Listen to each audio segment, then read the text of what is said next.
How do you forgive past hurts?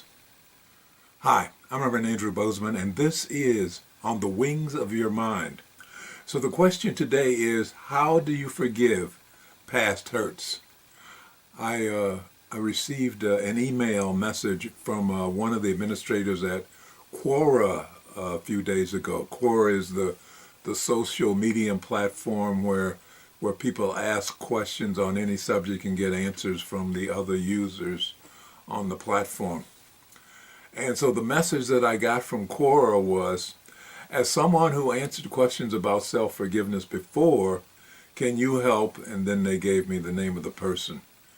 So the question that they wanted an answer to was, how do you forgive past hurts?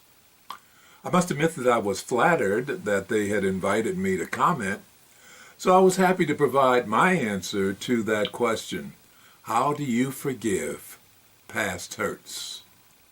Please click on the thumbs up button, and if you haven't already done so, please choose to subscribe. I'd really appreciate that. Also, I'd love to hear from you, questions, thoughts, suggestions, stories.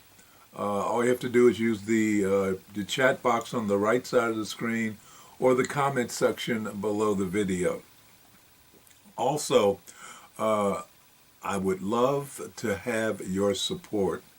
If you would go to my website, bozemandevelopment.com, and click on the Please Donate button.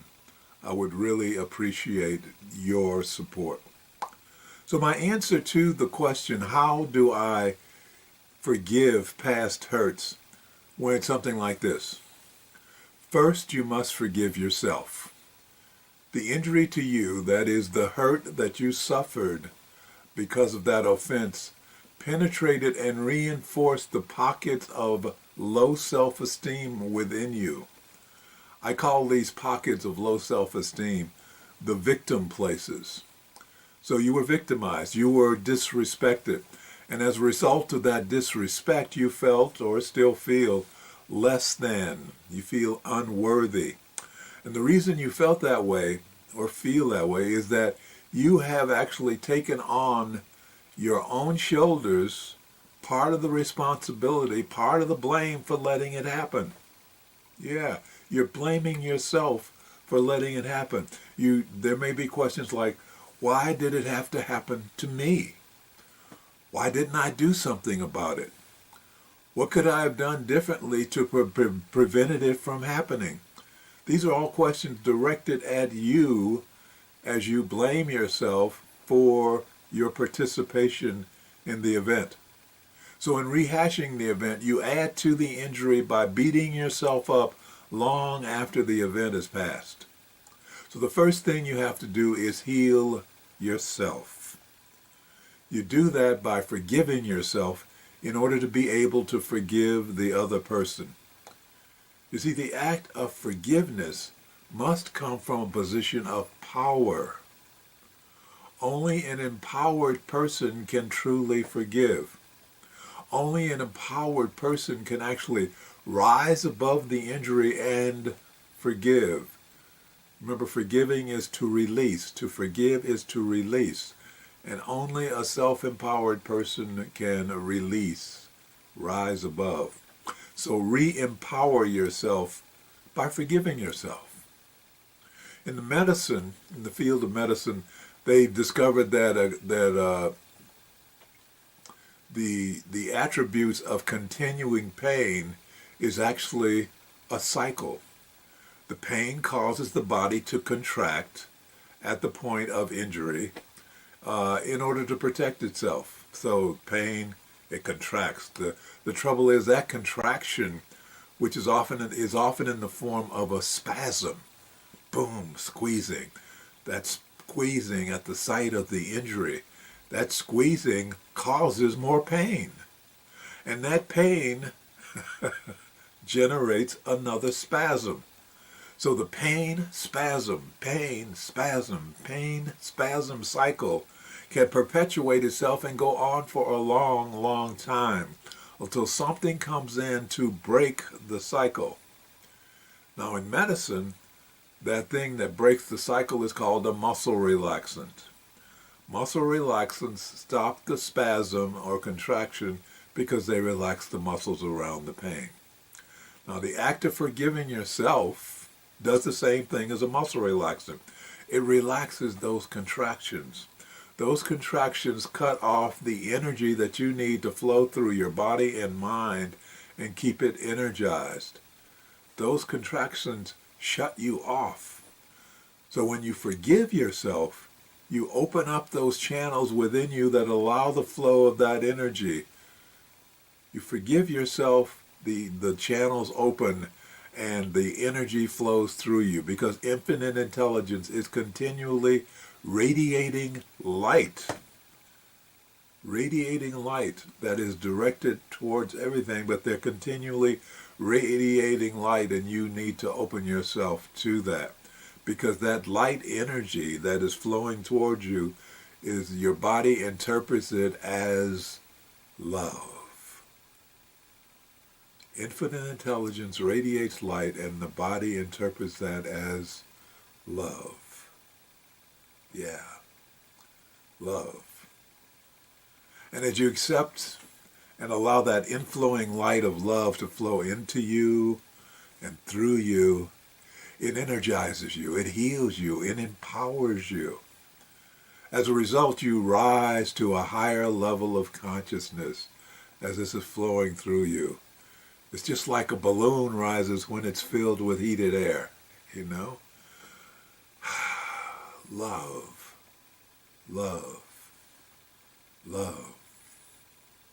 Forgiving yourself heals those internal cuts that were brought on by the shame and guilt and self-blame. So not only were you injured by someone outside of yourself, but the injury is exacerbated by your own guilt, shame, and self-blame.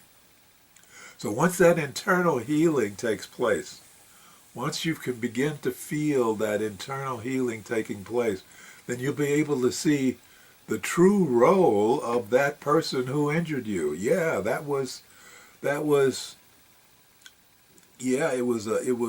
on the physical plane, it was insult. On the physical plane, it was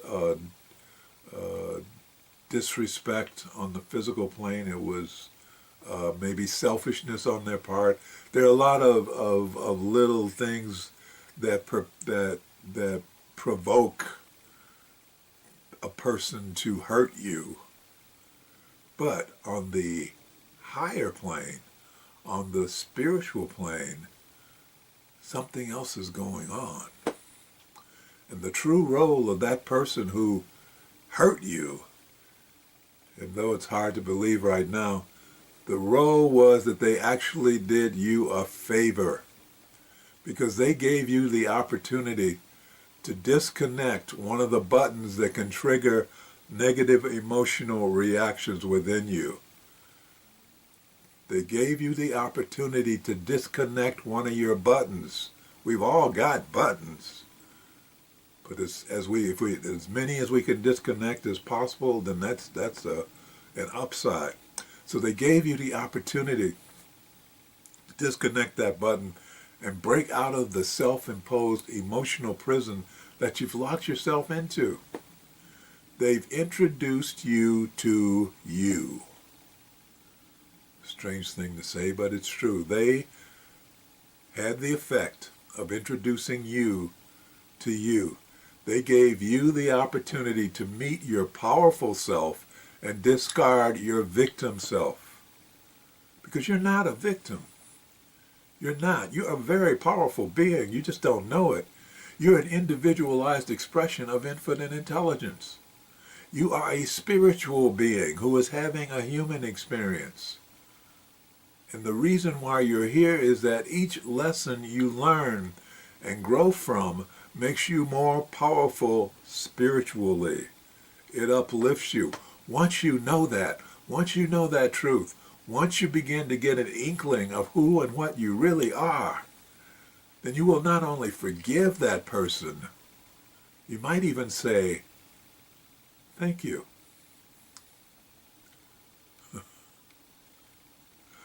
Yeah. So how do you go about it? How do you go about forgiving yourself? Well, I've got a set of words that you can use to help you do that. So here we go. I forgive myself. I forgive myself.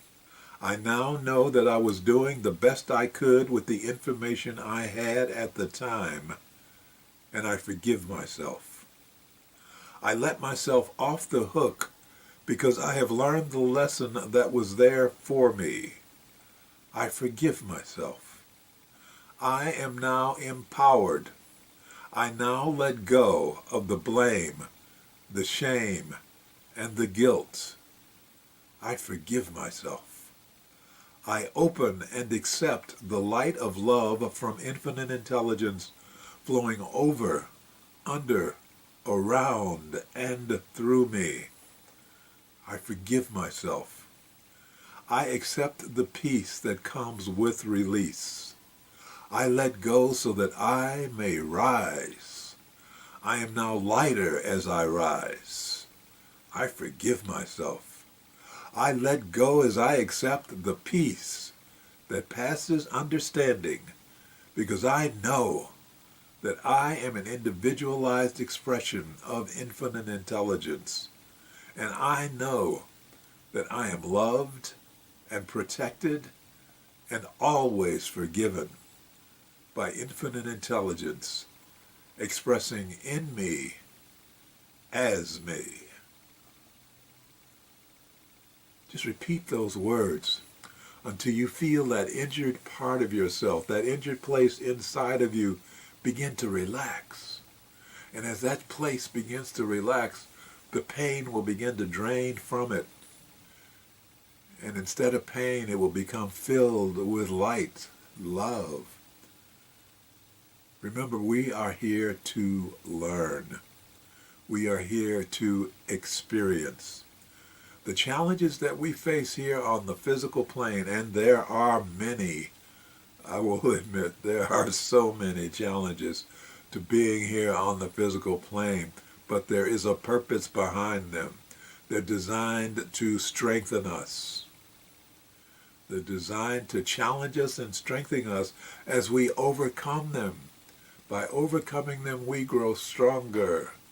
Yes, we do. Our spirits grow stronger.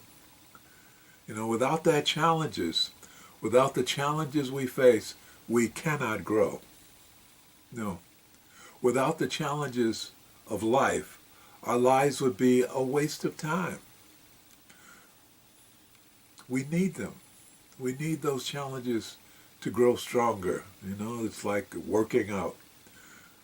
But remember, we're never alone and we're always loved. We are never alone and we are always loved. We are never alone and we are always loved. The only reason that we don't feel it is because life has caused us to shut down and close up like a turtle in its shell, retreating into its shell. But while we're inside our shell, that prevents us from receiving the light that is always there. It's always there. It's always there, waiting for us, waiting to surround us, waiting to fill us, waiting. It never goes away. It never goes away. It's hard. I'm reminded of the words to the 23rd Psalm. It says, "The Lord is my shepherd, I shall not want. He maketh me to lie down in green pastures. He leadeth me beside the still waters. He restoreth my soul. He leadeth me down the path of righteousness for his name's sake. Yea, though I walk through the valley of the shadow of death, I will fear no evil, for thou art with me. Thy rod and thy staff, they comfort me. Thou preparest a table before me in the presence of mine enemies. Thou anointest my head with oil. My cup runneth over. Surely goodness and mercy shall follow me all the days." Thank you, Infinite Intelligence. Thank you for bringing all of us together in this life so that we may become spiritual warriors and join in the work we have come here to do. Thank you, Infinite Intelligence, for bringing us into this space of awareness and a deeper understanding of ourselves and our relationship to life and infinite intelligence. Thank you for showing us who we really are. We open our minds and hearts to the truth of our being. We are the children of God. We are individualized expressions of infinite intelligence. And because we are part of the greater whole, we're beginning to understand our value to the continuity of life on this planet. As we become channels of your power, infinite intelligence, we can feel your presence within ourselves and within our lives more and more. We know that as we feel your presence within our lives every day, we will rise, because we are no longer cut off from you by being immersed in the darkness of fear, anger, and the pain of unforgiveness. So we're now restoring our connection through the grace of forgiveness, knowing that as we learn to forgive ourselves for the pain we have caused to ourselves, and as we learn to forgive those who have inflicted pain upon us, our connections will grow stronger, and our lives will grow happier and healthier and more prosperous. And for this we are truly grateful. As above, so below, as within, so without, and so it is. Amen. Thank you for watching. Please remember to click on the thumbs up button below. And if you haven't already done so, please choose to subscribe. You can use the logo on the lower right-hand corner of the screen. Remember, I would love to hear from you, so send me your questions or your thoughts or your suggestions. I'm always looking for things to talk about, so if you got a thought that you want to hear about or a question you want answered, let me know. Use the comment section below the video. And remember, you can support me by going to my website, bozemandevelopment.com, and clicking on the Please Donate link. So thank you again for watching. I look forward to seeing you again next week. Remember, I am Reverend Andrew Bozeman, and this has been On the Wings of Your Mind.